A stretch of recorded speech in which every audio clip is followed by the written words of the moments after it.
नमस्कार। आज की जो मेरी कविता है उसका नाम है श्राद्ध। तो आइए सुने कविता। कितने ही आधुनिक हो जाए किंतु श्राद्ध हम सब मनाते हैं। मान्यता है कि हमारे पितृ जो नहीं है अब, हाँ, उनकी आत्माएं अपनों के बीच, अपनों के घरों में आते हैं।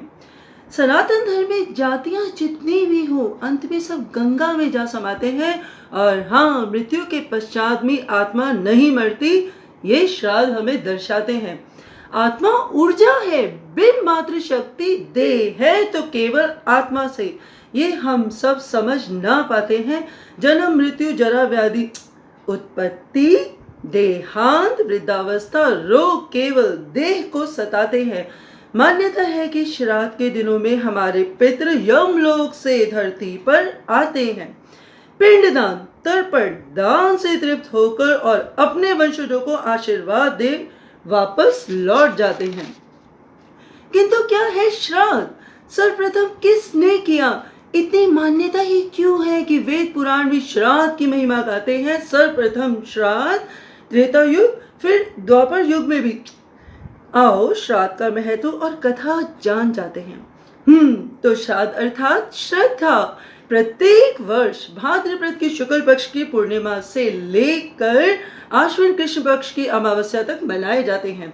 ये त्रेता युग राम अवतार की बात है कि श्री राम सिया लक्ष्मण जब वनवास जाते हैं और इधर अयोध्या में श्री राम के वियोग में पिता दशरथ प्राण त्याग जाते हैं। और तब दशरथ जी की आत्मा के दर्शन श्री राम सिया लक्ष्मण को वन में हो जाते हैं। तब दशरथ जी, हे राम, कृपया मेरा श्राद्ध पिंड दान गया नदी में करना। जो आज्ञा। श्री राम हाँ में सिर हिलाते हैं। तब श्री राम लक्ष्मण संग वन के समीप गांव में पिंड दान श्राद्ध की व्यवस्था के लिए सामान तथा पंडित के लिए भी जाते हैं। और सीता जी को गया नदी के किनारे हमारी राह देखना सीते, हम आते हैं, और ये कहकर चले जाते हैं।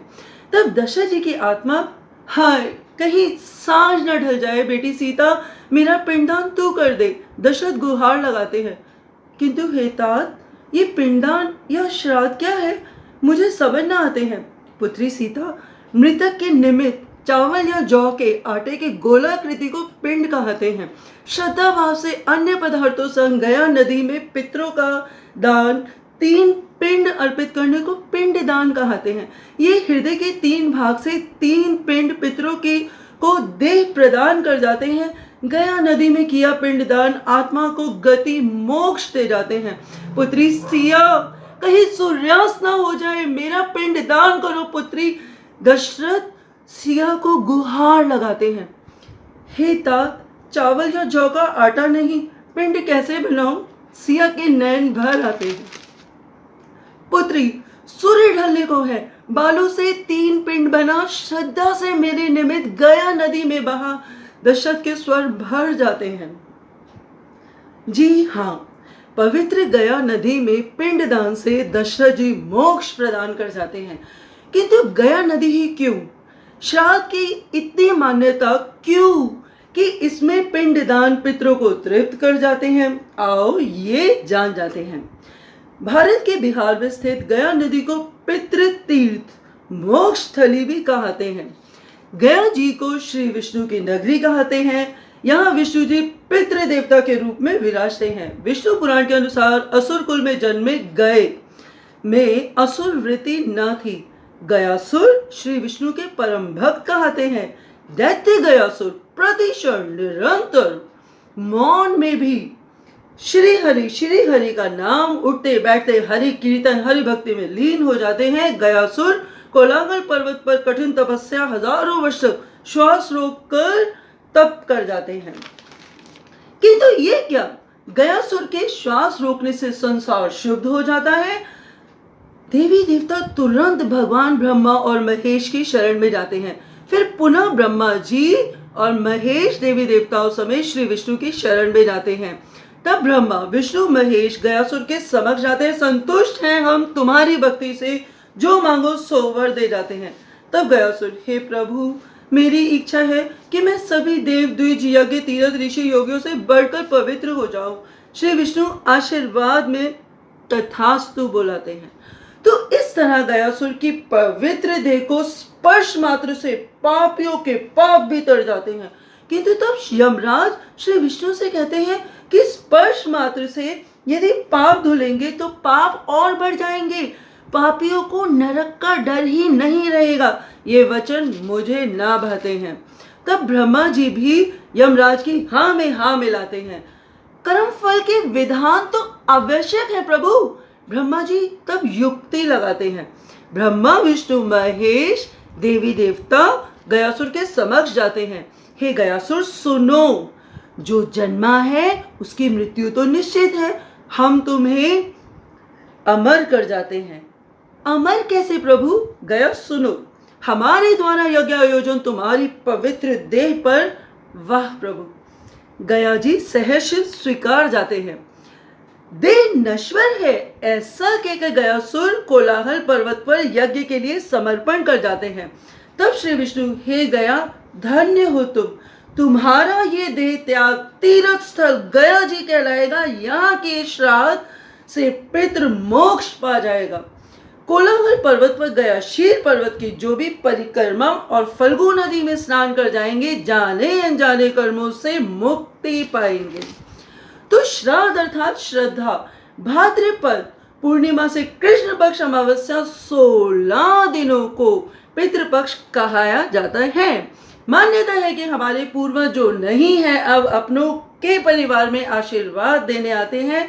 मत्स्य पुराण के अनुसार नित्य नैमित्तिक एवं काम्य श्राद्ध प्रमुख श्राद्ध माने जाते हैं। तो सर्वप्रथम श्राद्ध का वर्णन त्रेता में दशरथ कथा से, किंतु द्वापर में महाभारत के अनुशासन पर्व पर भीष्म पितामह युधिष्ठिर को श्राद्ध की महिमा बताते हैं। हे युधिष्ठिर, त्रेता युग में दशरथ जी से पूर्व श्राद्ध का उपदेश महर्षि ऋषि महातपस्वी अत्रि मुनि को सुनाते हैं। जो नहीं है अब अतृप्त आत्माएं श्राद्ध में यमलोक से अपने परिवारों में आते हैं, दान दक्षिणा से प्रसन्न हो आशीर्वाद दे जाते हैं। तब युधिष्ठिर, पितामह क्या मृत्यु के पश्चात भी जीवन है? हे युधिष्ठिर, आत्मा ऊर्जा है, ऊर्जा नष्ट न होने पाती है, कर्म उसे घुमाते हैं। मृत्यु पश्चात बिन देह की आत्मा प्रेत कहाई जाती है। गया जी में पिंडदान से आत्मा नया देह पाती है। युधिष्ठिर सुनो, शव जलाने के बाद देह से अंगूठे बराबर शरीर उत्पन्न होता है। यही यमलोक के मार्ग में शुभ अशुभ कर्म भोगता है। किंतु पितामह, पिंडदान क्या है? युधिष्ठिर सुनो, पृथ्वी आकाशीय पिंड है, अंडाकार गृहपथ कहलाती है। उसी प्रकार चावल या जौ के पिंडदान से पहले दिन में सिर, दूसरे दिन में गर्दन, कंधे, तीसरे दिन में हृदय, चौथे दिन में पीठ, पांचवें दिन में नाभि, छठे सातवें दिन में कमर और नीचे का भाग, 10वें दिन में भूख प्यास आदि उत्पन्न हो जाती है। किंतु पितामह, ये सब तो माता के गर्भ में निश्चित है। हाँ युधिष्ठिर, पिंडदान से आत्मा नया देह पाती है। श्राद्ध में दान से आत्मा यमलोक की यातनाओं से बच जाती है। हे पितामह, श्राद्ध में 5 अंश का क्या महत्व है?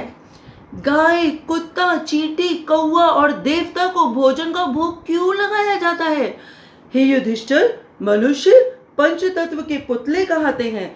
गाय पृथ्वी तत्व का प्रतीक है, कुत्ता जल तत्व का, कौवा वायु का, चींटी अग्नि तत्व का और देवता आकाश तत्व के प्रतीक हैं। पितृपक्ष में दान आत्मा को पिंड दान कराता है। 84 लाख में खोई आत्मा को मनुष्य श्रेणी में ले आता है। पितामह, गाय पृथ्वी का प्रतीक है अर्थात? हे युधिष्ठिर, गाय में 5 तत्व विद्यमान है। गाय पूजनीय है, माता है युधिष्ठिर। यदि एक माँ दूध केवल अपने बालक को, गाय तो संपूर्ण विश्व दूध पिलाती है। गाय में देवी देवता समुपस्थित है। गौ सेवक तो अंत समय में वैतरणी नदी की यातनाओं से तर जाता है। तो श्राद्ध में श्रद्धा से किया दान और नित्य दान जीवों के प्रति करुणा, दया, सकारात्मक ऊर्जा जीवन की दशा का निर्माण कर जाता है। न केवल जीवन की दशा 84 लाख योनियों में खोने नहीं देता। श्राद्ध में पितरों को दिया दान उन्हें मनुष्य श्रेणी में ले आता है। स्मरण रहे, उत्तम श्रेष्ठ स्वतंत्र जीवन केवल मनुष्य का कहता है। स्मरण रहे, उत्तम श्रेष्ठ स्वतंत्र जीवन केवल मनुष्यों का कहता है। हे पितृ, ये दान आपको समर्पित है, ऐसा मन में बोलकर दान देने से पितरों से आशीर्वाद, जीवन में उन्नति और प्रगति मनुष्य पाता है। ऐसा बोलकर दान देने वाला पितरों से आशीर्वाद, जीवन में उन्नति और प्रगति पाता है। बहुत बहुत धन्यवाद, बहुत बहुत धन्यवाद।